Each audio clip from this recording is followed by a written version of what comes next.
Jadi Boas dan Ruth ini menikah.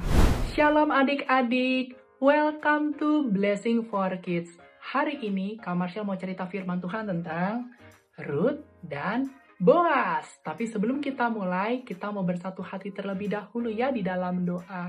Mari kita berdoa. Tuhan Yesus, terima kasih untuk hari ini.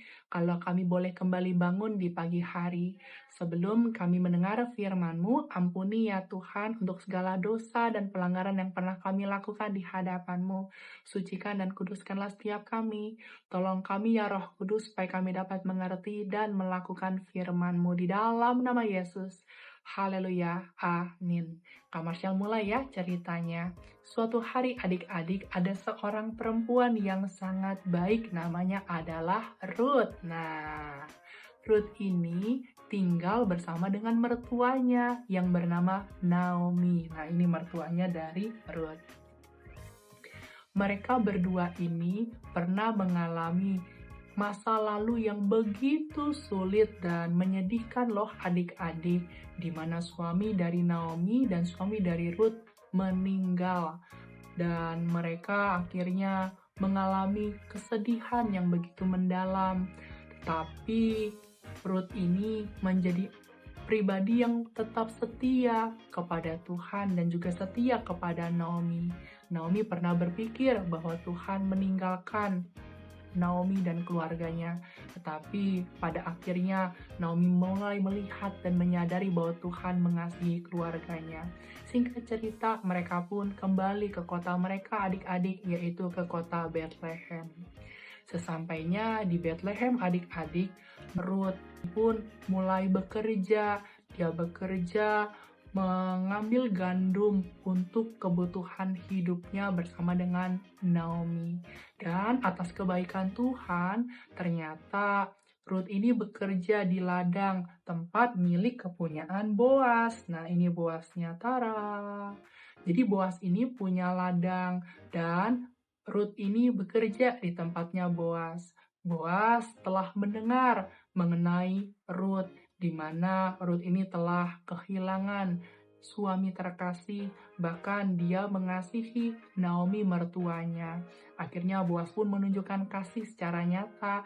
Dia memberikan makanan bagi Ruth dan juga bagi Naomi. Sebenarnya adik-adik, Boas ini adalah seseorang yang sangat mengasihi Tuhan. Dia adalah seorang penebus bagi keluarga Ruth.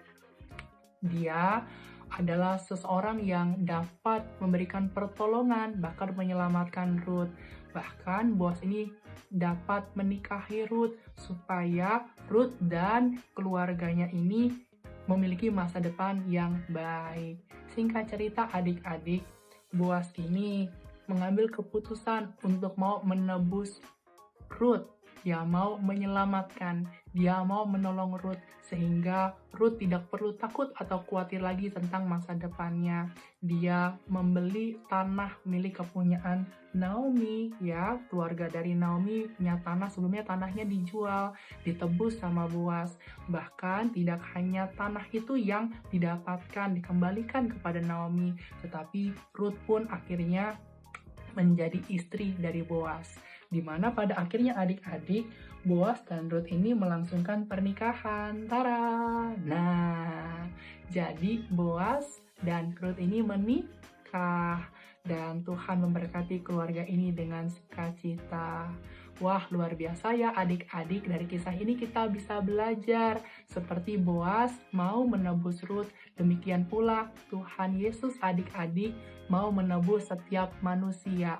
Tahu nggak adik-adik, Tuhan Yesus menebus setiap manusia supaya setiap manusia itu memperoleh pengampunan dosa. Ketika kita percaya bahwa Tuhan Yesus adalah juru selamat satu-satunya, percayalah bahwa Tuhan Yesus telah mengampuni dosa kita sehingga kita tidak mengalami hukuman yang kekal di neraka. Siapa yang di sini percaya bahwa Tuhan Yesus adalah penebus kita? Siapa yang di sini percaya Tuhan Yesus adalah penolong kita? Siapa yang di sini percaya bahwa Tuhan Yesus adalah penyelamat kita? Boleh angkat tangannya. Percaya ya, melalui darah yang tercurah di atas kayu salib, maka kita memperoleh pengampunan atau penebusan dosa. Yuk kita ayat hafalan terlebih dahulu ya adik-adik dari Efesus pasal yang pertama ayat yang ketujuh. Efesus pasal yang pertama ayat yang ketujuh. Kak Marshall bacakan ya buat kita semua. Sebab di dalam Dia dan oleh darahnya kita beroleh penebusan, yaitu pengampunan dosa menurut kekayaan kasih karunia-Nya. Sekali lagi, sebab di dalam Dia dan oleh darahnya kita beroleh penebusan, yaitu pengampunan dosa menurut kekayaan kasih karunia-Nya.